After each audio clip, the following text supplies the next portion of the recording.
everyone. Welcome to fall semester wine school. My name is Kelsey. I know now, so I'm going to give everyone time to come in, say hi to me in the comments while you're joining, and I'm going to get some wine open. But welcome and thank you so much for joining me.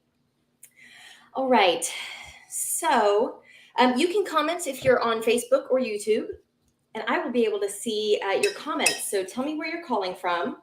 Tell me who's with you. Tell me if you're drinking the Cinsaut with me tonight from Lost Draw Cellars, from Lost Draw, from one of their vineyards called La Pradera. I am hoping that some of y'all attended last year's Summer Sippin' and are back to join me for more. Tell me whether that is your story or whether you are brand new to this. Right. So let me see where to start. Last year, I hosted a virtual series called Summer Sippin'. And by popular request, we've brought something similar back. Although it is no longer summer, now that everyone is back in town from their travels, from being in wonderful, glorious places, now that everyone's back, we're going to have a good old fall semester wine school. Ralph Chance, is that you? Hello. Hi, Lorinda from Merkel. Where is that? Tell me. And hi, Nathan. So we are on our first fall semester wine school, and we're going to start from the very beginning. Starting with, hello, my name is Kelsey.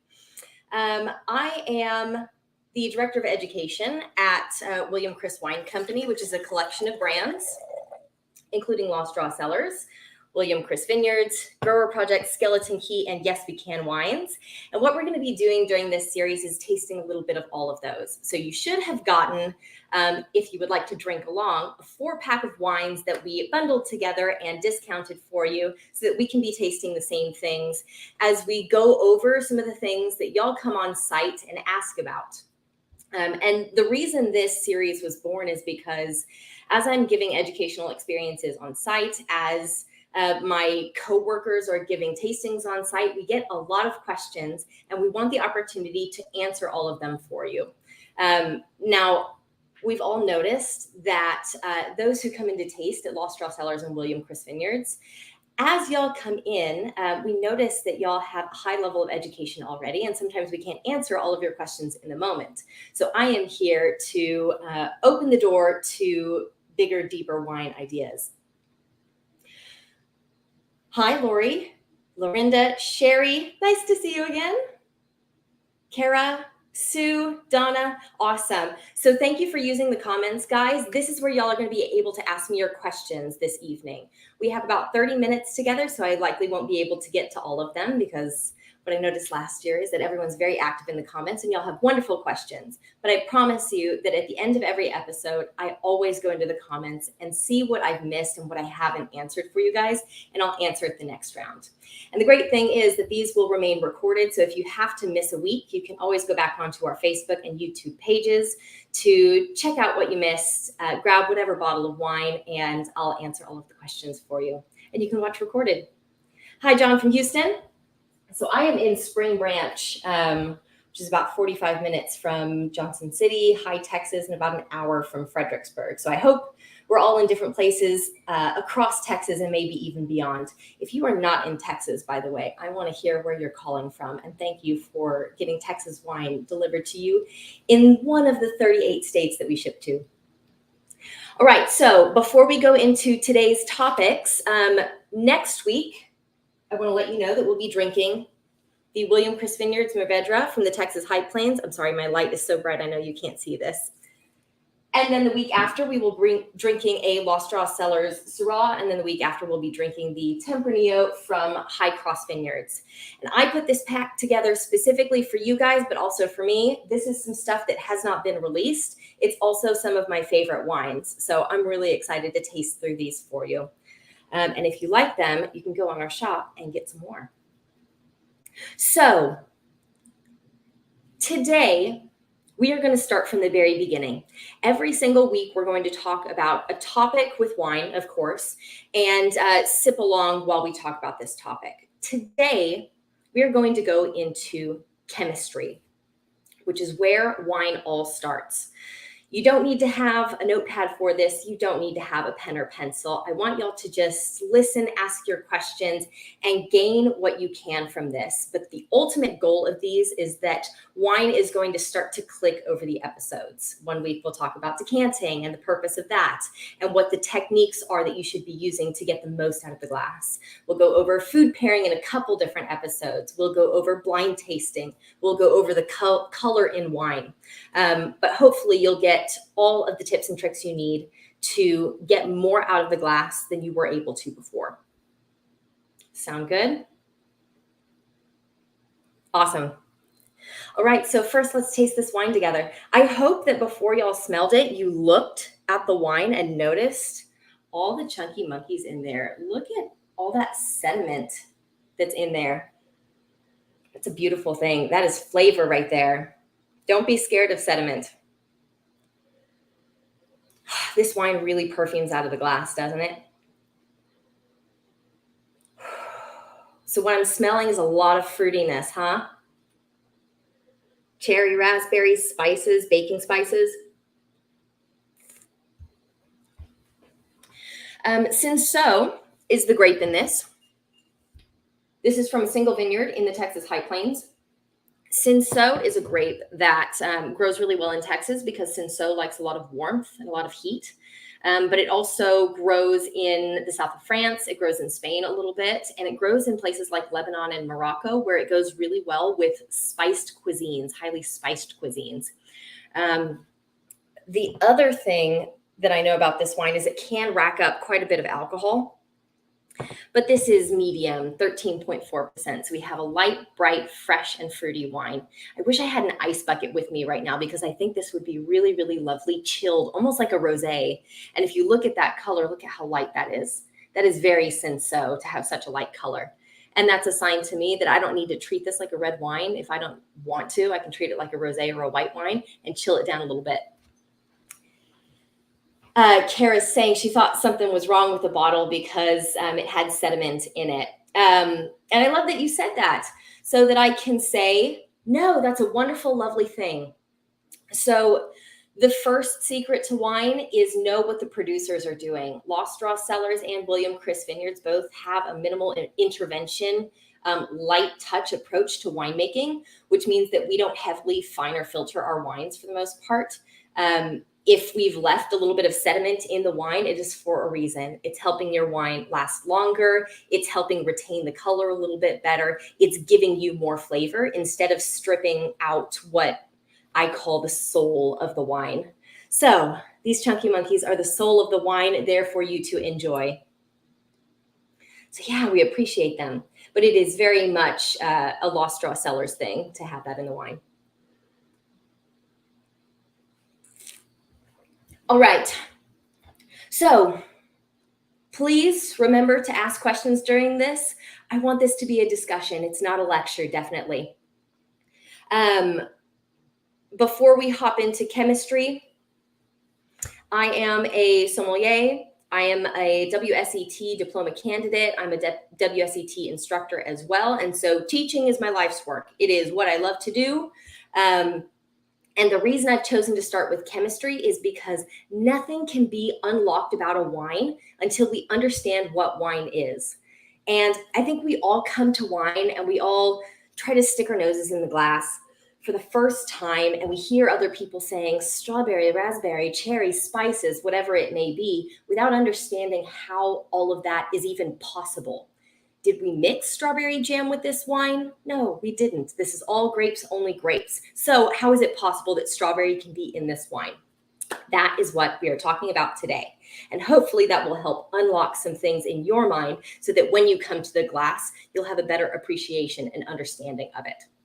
Because ultimately, our mind is playing tricks on us when we hold a glass of wine. So our minds are the first things that need to be unlocked. when we come to a wine and we know that there are grapes in this glass, and I say we didn't mix anything else in here except putting the wine in oak barrels, which can give a spice character. Otherwise, there is nothing else giving flavor in this glass other than the berries themselves. Just knowing that means that we're going to come to the glass and try to smell grapes in the glass. It is everyone's first reaction, I think, from what I've seen so far, especially when I have people in a class with me. They think they smell grapes. People will stick their nose in the glass and say, what do I smell? I smell grape juice. But let me tell you, this wine smells like anything other than grapes. And there's a reason for that. And it starts with chemistry. So during the winemaking process, all of the grape flavors that a grape on the vine would have been transformed into something else. And there are actually very few grape varieties out there that smell like grapes after the process of fermentation. So knowing first that this wine will not smell like grapes and almost can't smell like grapes is the first key to unlocking your mind. What our mind is trying to do automatically is trick us into smelling something that's not actually there. So we have to open our mind. If we know this isn't a strawberry, it's going to be extremely hard for us to imagine that this can smell like a strawberry. So go in knowing that anything is possible. And sometimes it helps to close your eyes so that your mind can play less tricks on you.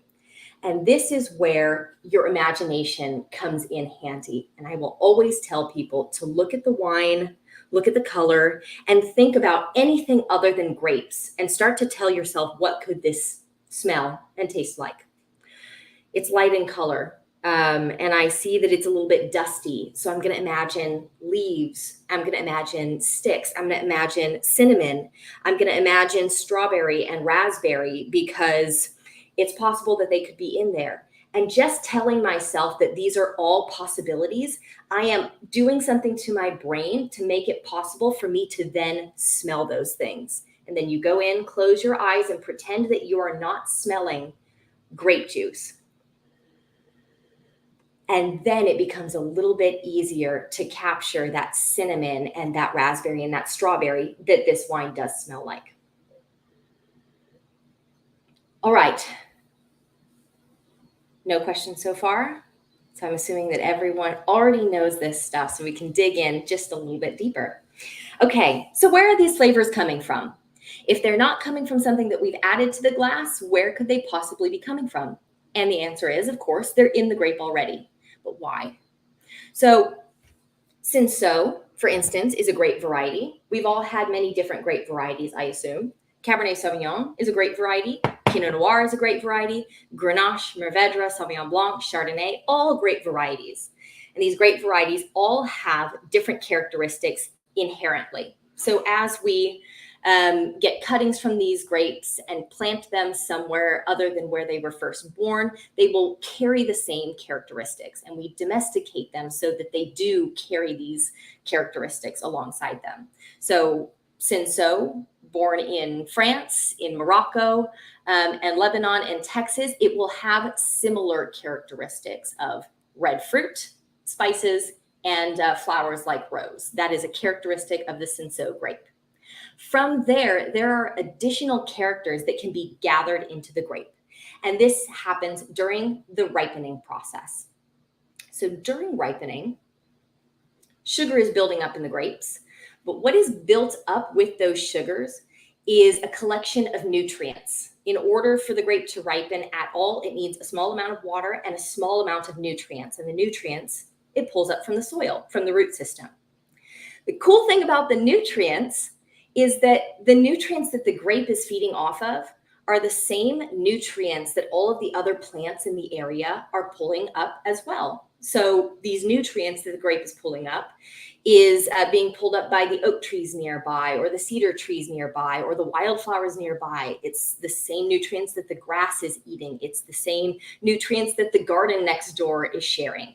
And underneath the ground, there are root systems connecting, passing these nutrients back and forth. As those nutrients are gathered up into the grape, they bind to the sugars. And so you have a collection of flavor compounds created, bound to these sugars, that is being shared across all plants. Now, these flavor compounds are locked with the sugars until the winemakers release them. Now, even though the grape variety has certain flavor compounds that are associated with that grape variety, the nutrients that have been pulled up from the ground will add additional flavor compounds that are unique to that area. Okay. Then we pick the grapes.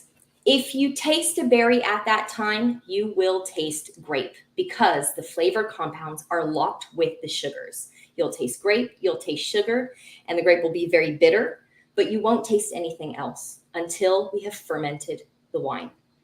Fermentation is when the sugar in the grape is eaten by yeast and is turned into alcohol.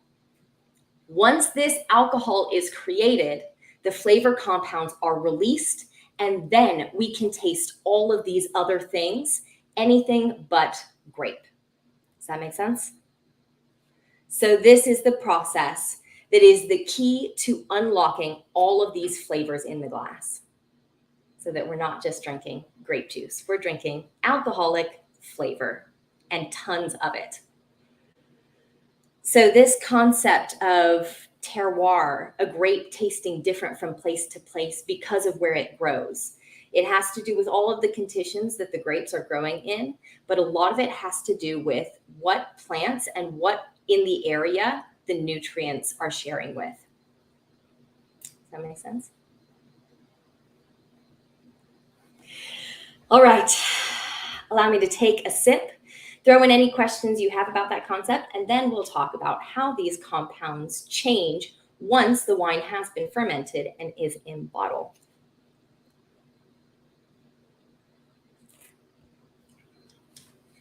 I'm going to check off my notes here. So I want to make sure that I tell you everything I had planned to tell you. By the way, I'm totally okay if y'all tell me what you want to talk about and I throw out my whole plan. Every single week I have a topic picked out, but if y'all will tell me what you most want to know about wine, I absolutely will change the entire plan and we'll talk about what y'all want to be talking about. And I think one of the most fun things about wine is that you could talk about it forever. It's really endless, isn't it? The conversations that you can have around wine, about wine or about other things while you're drinking wine. Ralph, good question. Ralph says, do pesticides add to the taste? And the answer is no.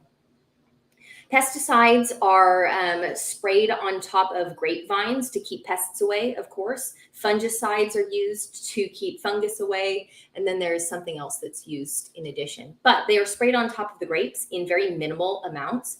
And actually, trying to avoid the grapes is kind of key. And many places choose not to spray fungicides or pesticides on the grapes.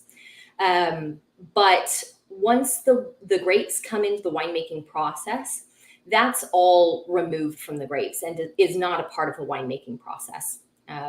But the people who are making these pesticides and fungicides, if they were adding flavor to the grapes, they would change their mix in order to prevent that from happening. The goal of the wine in the glass is that it's going to taste as naturally like the grape as possible. So having flavored pesticides affect the taste would be disgusting and very, very apparent.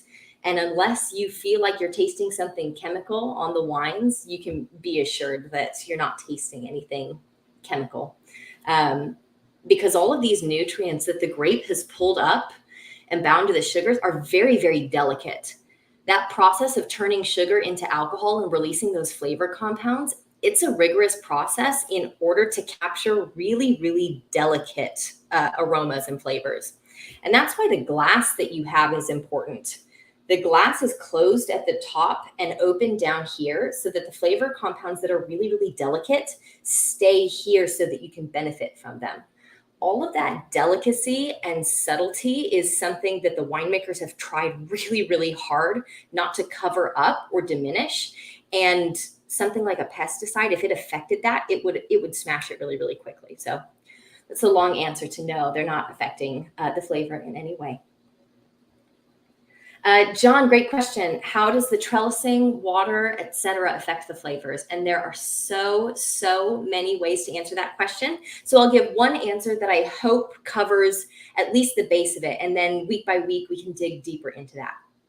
So something that doesn't really affect the type of flavors that come into the glass or into the grape, but affects the concentration of the flavors is how many grapes are on the vine.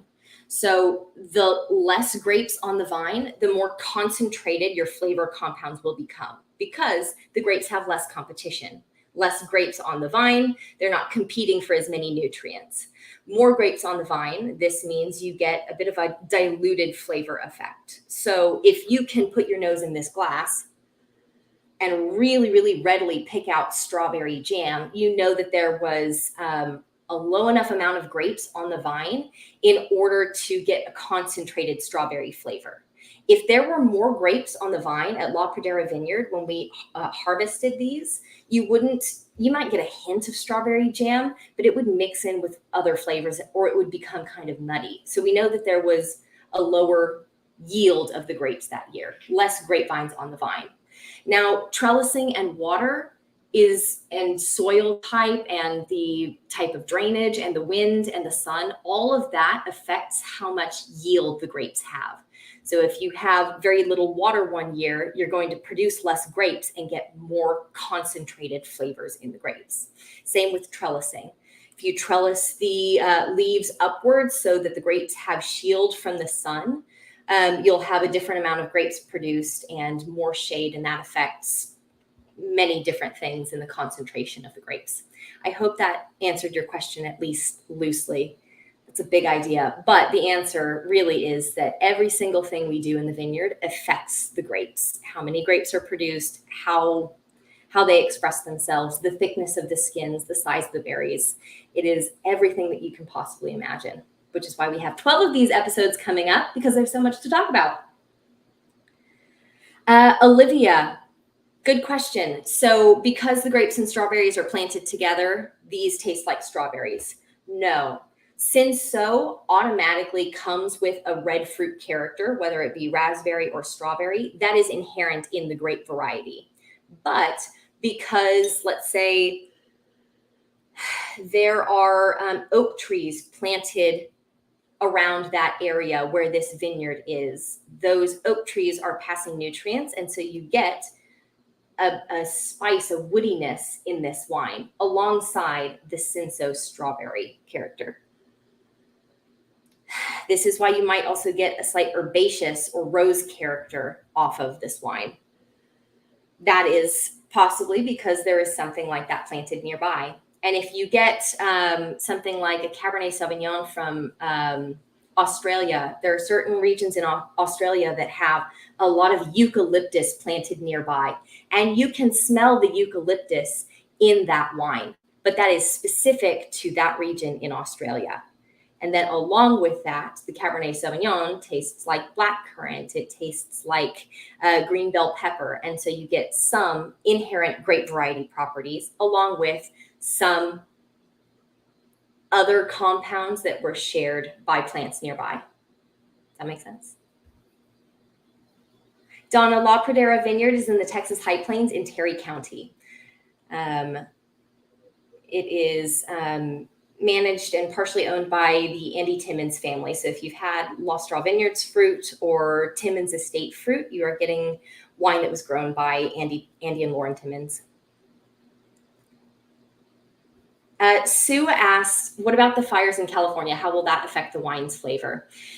Mostly smoke will clog the grapes. Well, actually, they'll clog the leaves, the pores in the leaves, and that is responsible for respiration. So in order for the grapes to be produced and to ripen, you have to have airflow and sunlight and sufficient water in order for the grapes to ripen. And if the pores of the leaves are clogged, it'll actually inhibit grape ripening. But some people do say that smoke taint is something that does affect the flavor of the wine. So yes, it is all possible. Caitlin asked, where are the grapes fermented and how long does that take? Yeah, so fermentation is something we were going to talk about next anyway. So during the fermentation process, this is when yeast is eating the sugar and it is turning that sugar into alcohol and then releasing carbon dioxide. And it also breaks the bond between the flavor compounds and the sugar so that you can taste all those flavors. Fermentation can last anywhere from a couple of hours to months, just depending on what you're looking for. If you have a long, slow fermentation, you have the potential to capture really, really delicate flavors. And this is a technique that's often used for white wines. This Cinsaut fermented for 7 days, and that is a good standard for red wine. So during that 7 days, the skins, which have all the color in it, are sitting with the juice, which is fermenting, and the color can be extracted into the juice. It's a nice 7 days, and that went through fermentation in a large oak foudre, which ultimately is adding oxygen into the process. And this will further develop the flavor compounds in the wine. And that's where all the flavor compounds that have been released from the sugar start to expand and contract and change form so that they can develop. So when you hear someone say a wine is tight, it needs oxygen, and the oxygen will iron out the tightness of the wine and allow the flavor compounds to stretch out and breathe. And they will change as they're in contact with oxygen. And that's the next idea that we're going to go into. LS, good question. So LS has read that a vine grows best in a dry, hot climate. Yes, these vines are grown in the south of the Texas Panhandle, kind of northwest Texas. All of Texas is hot. Not all of it is dry, but the regions where grapes are growing in Texas are largely quite dry. We just don't have a lot of rainfall.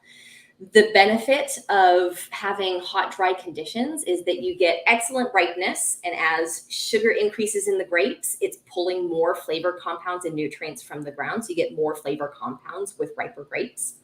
But also the dryness will prevent too many grapes from budding on the vine. And we talked about this. Less grapes on the vine means more concentrated flavors. So yes, hot, dry regions in the Texas Panhandle, like at Pradera Vineyards, is wonderful for producing really concentrated grape varieties, which is why you can stick your nose in this glass and say, I should smell red fruit characters. And yes, I really do. Strawberry and raspberry all day. And it's not just strawberry, it's strawberry jam. And it has mulled spices in it. And I can get that because of our hot, dry climate and intensely ripe and concentrated grapes. I'm very proud of. Nathan asked if Lost Draw and William Chris try to be organic. Organics means using no synthetic compounds. And there are certainly many alternatives to synthetics, and William Chris and Lost Draw works with both kinds, but it really depends on the region. And because there are such harsh conditions in Texas, it is necessary to use some, but using those minimally is, of course, a practice. And I would say is a major practice with most grape growers around the world. We are not trying to, we're not trying to produce grapes through unnatural methods, absolutely. But will we go through the 3 to 5 year process that it takes to become certified organic? Likely not. It costs money to get the organic certification. And instead, we choose to just grow grapes honestly and make better choices year to year. And that does include using less synthetic chemicals. I hope that answered your question. We are sustainable.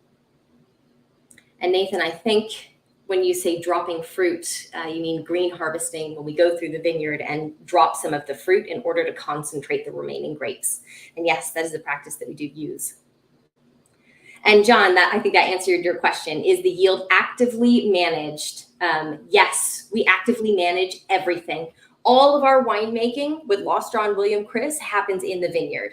So if we don't treat the grapes right, they cannot pull up adequate nutrients from the ground. They cannot produce grapes that are suitable for making wine in a minimal intervention process. We have not added anything to this wine, which means everything we did was in the vineyard to make sure that we got a concentrated, nutritious, rich flavor in the grape itself. And then all we had to do was just release it during fermentation and allow it to shine on its own. And indeed, we used 90% neutral oak for this wine. So you shouldn't be tasting a lot of oakiness from oak in this wine. You are tasting the grape itself and everything that it pulled up from the ground and all of the plants that it shared nutrients with. And Kelly, final question. How many years would it take for the vines to take on eucalyptus or other flavors? It doesn't take that long. If you plant vines, it takes about 3 years for the vines to produce their first fruit. And every single year, the next crop will become more and more intense. It wouldn't actually take that long for it to produce eucalyptus flavors because the nutrients are being pulled directly from the ground, and that's what gives it the flavor. I hope that made sense. All right, so let me take a sip, refill my glass, and then we'll talk about oxygen in wine. So after the nutrients have been pulled from the ground and created flavor compounds that are specific to the land around it, and after fermentation has released the flavor compounds from the sugar, and we have alcohol and all of these other lovely flavors, then what? And that's what we're going to answer now. But first we drink, because that's the ultimate goal. And honestly, last year, as I was doing these, I was just forgetting to drink the wine with you guys as I was talking, because I could talk about wine forever, and I can talk about talking about wine forever. So I must reward myself with a sip of this delicious wine. These glasses, by the way, I found, I love the Gabriel glasses that we use at William Chris and Lost Draw because they're crystal. But I found these lovely $10 glasses that I am all about because they allow the aromas to really blow up in the glass because they're so tall here, which I love. But ultimately, what these glasses are doing are adding oxygen to my wine. And that is the wonderful goal. And that is where we have the power. So the discussion really is, we have done a lot to make this wine the way it is. I did nothing to make this wine what it is, but the people that I work with worked really hard to make this wine the way it is in the vineyard, in the winemaking process, etc. But from here, once it's bottled, once I have this wine at home, it is up to me to do what I will with it, because the flavor compounds that have formed in this wine are still in grape juice. And ultimately, a wine will start as grapes and then eventually end as vinegar. And it's our jobs to grab this wine somewhere in between there and get it to drink at its prime time. And we're the people who help get it there. So once your wine is in contact with oxygen, it is slowly getting to become vinegar. And there are different times when you can add oxygen to the wine. But a major part of it is in the glass. In this glass, the surface area of the wine is up here, and there's oxygen getting to this wine. This wine is slowly becoming vinegar in the glass. Now, it takes a long time, but ultimately, after a day, a 2 or 3, we put this in the refrigerator, we put it out on the desk, it's slowly becoming less aromatic, less intense. It's slowly going towards that becoming bad area. And how we treat it can slow down this process. So in the winemaking process, once the sugar has been fermented and turned into alcohol, we've released these flavor compounds, but they're really tight. They're tight flavor compounds. And the winemakers, what they're doing, what all winemakers around the world are doing once they fermented their wine, is they're maturing the wine to loosen up those flavor compounds and get them to blossom so that when we pop the cork and when we sip this wine, it doesn't smell and taste tight. It is ready to drink. However, There are different choices that winemakers use in the winemaking process to keep the wine tight so that it can age longer in bottle, or to keep the wine tight so that we can decant it ourselves and release the flavor compounds in the decanter. As these flavor compounds release, they can also change. So the releasing happens when oxygen is pulling at the flavor compounds, loosening it out, and eventually pulling it apart, which is why flavor compounds can change while it's in the glass. If I decant this wine, the flavor compounds will change faster. And why? Because I'm adding more oxygen to the wine, which gives me power over how this wine tastes.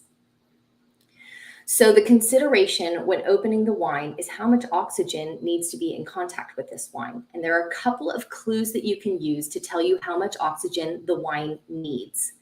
It is very difficult for a winemaker to tell you how much oxygen a wine needs or whether to decant it or not, because they ultimately don't know when you are going to be opening this bottle. Some people choose to age their wine. Some people choose to drink the wine right away. And so it's difficult to give, just a blanket answer of you should or you shouldn't do this. So it's up to us to decide and know how to treat these wines.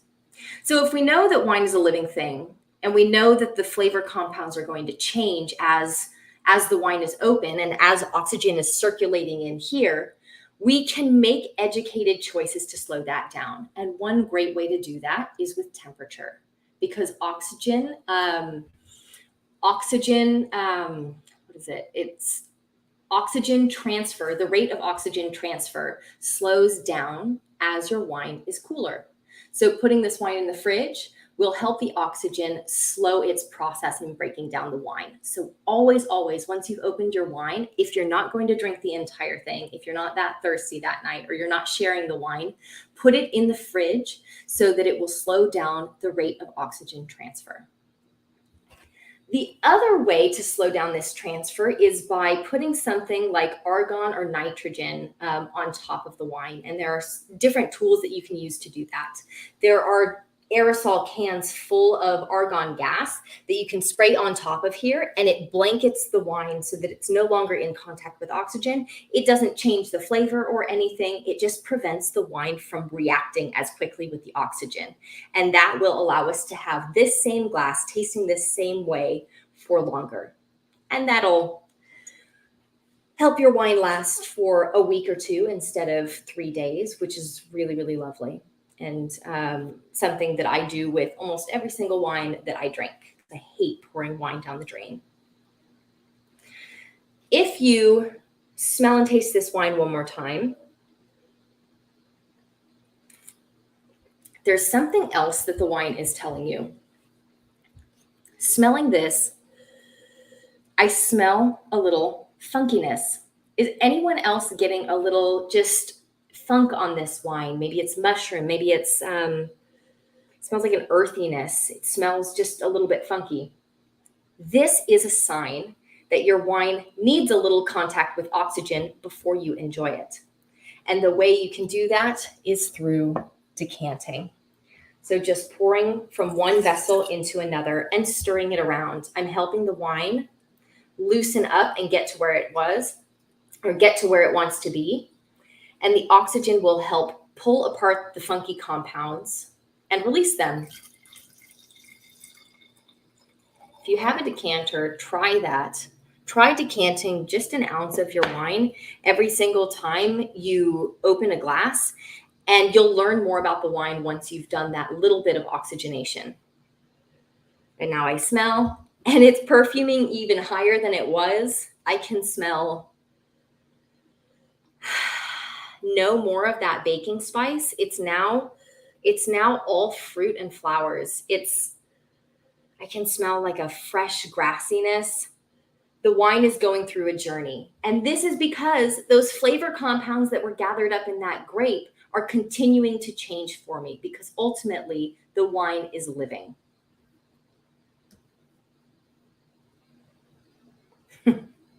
Yes, John. The wine for me takes more than 2 days to finish. The great thing about my job is that I get to taste so much great wine, but I'm not able to finish all of the wine I drink. end up having to use tools to slow down the oxygen transfer and make it at a reasonable pace for myself.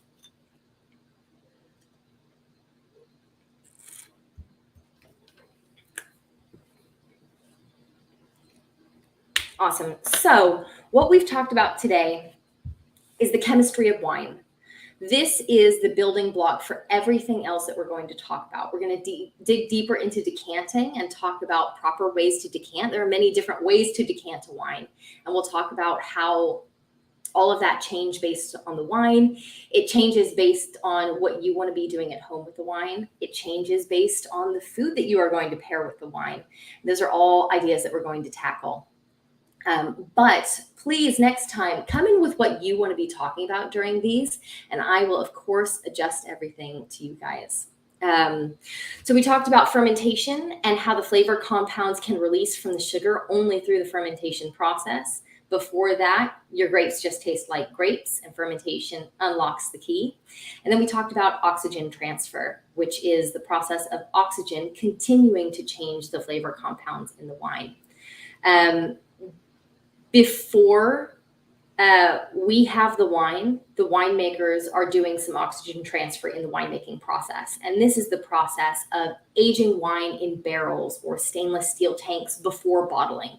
It doesn't always happen, but yes, indeed, this wine was aged in oak barrels for, I think, 16 months in small barrels. So there was a lot of oxygen in contact with this wine before it was even put in bottle. So what that means is we don't need to decant this wine too hard. We don't need to introduce too much oxygen because the winemakers have done part of that process for us. But there are some wines that you'll smell and you won't quite be able to get a ton from the glass. It won't perfume up as much as this one. And that is a wonderful sign that you need to unlock the wine by adding oxygen to it. And in that process, you decant. Nathan, should we try and maintain the recommended temp while decanting? That's a great question. Temperature when decanting will change how fast the oxygen transfer is. And I recommend that you keep that temperature stable. Yeah, because ultimately you're trying to get your wine to a certain temperature so that you can enjoy it the best. If the recommended serving temperature is 59 degrees for this, yes, I recommend chilling it down to 59 degrees and decanting it at that temperature or just a little bit cooler. Because remember that once you put the wine in this vessel, the temperature of it will start to bring the wine up a little bit in temperature. So maybe 57 or 58 degrees, decant the wine, let it sit out for a couple of minutes or stir it, and then it'll be right at your recommended serving temperature. And another little tidbit to help you with that is to keep your wine at the recommended service temperature. You can't just chill this down to 60 degrees or 59 degrees and then leave it there because it will slowly start to rise in temperature. So get just a little flat bucket of ice and set it right on top.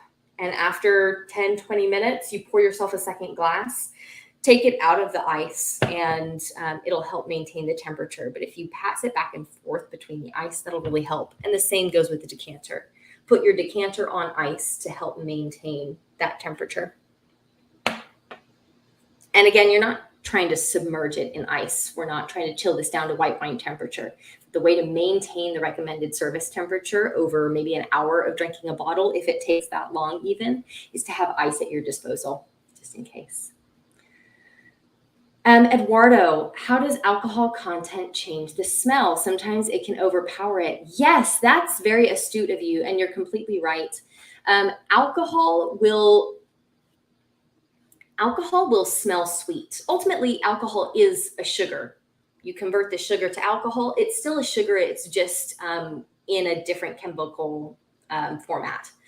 So alcohol can smell really sweet. And if the alcohol is high enough in a wine, it can overpower those really delicate flavors. And yes, absolutely. Harvesting a grape when the sugar is too high will mean that your alcohol is so high that it covers up all these really delicate flavor compounds. And that's typically when winemakers choose to oak their wines. They we'll add a strong baking spice component or cedar component from an oak barrel in order to help cover up how high the alcohol is. There's no other way to get around the smell of alcohol. You just have to have powerful enough, concentrated enough flavors to stand up to that, or you have to do something in the winemaking process to help balance out that alcohol, like oak aging in some new oak barrels. In this wine, the alcohol is playing a part. It's only 13%. It's not a high alcohol wine, but it's making the fruit smell a little bit sweet, but it's balanced. So you can smell still roses and cedar and cinnamon. And that is all about harvesting the grapes at the right time. If you've let your grapes ripen for too long, yeah, you have a lot of sweet alcohol aromas to compete with, and then a really strong alcoholic burn once you taste the wine, which can fight with flavors that you really want to be getting at. So it's all in the winemaker. It's all in the harvesting time and how the winemakers treat the wine from there. And finally, Donna asked, what about a wine aerator? Yeah, wine aerators can be wonderful things. You just have to use it at the right time. And what we'll be talking about in these courses is how there's no one solution for every wine. I would not aerate this wine, for instance. I would gently decant it, but I would fear that an aerator would change this too fast. Because it is fresh and fruity, and because with gentle decanting and swirling, all of the funkiness went away, I know that this wine is going to change really, really quickly, and that an aerator may start to harm the wine.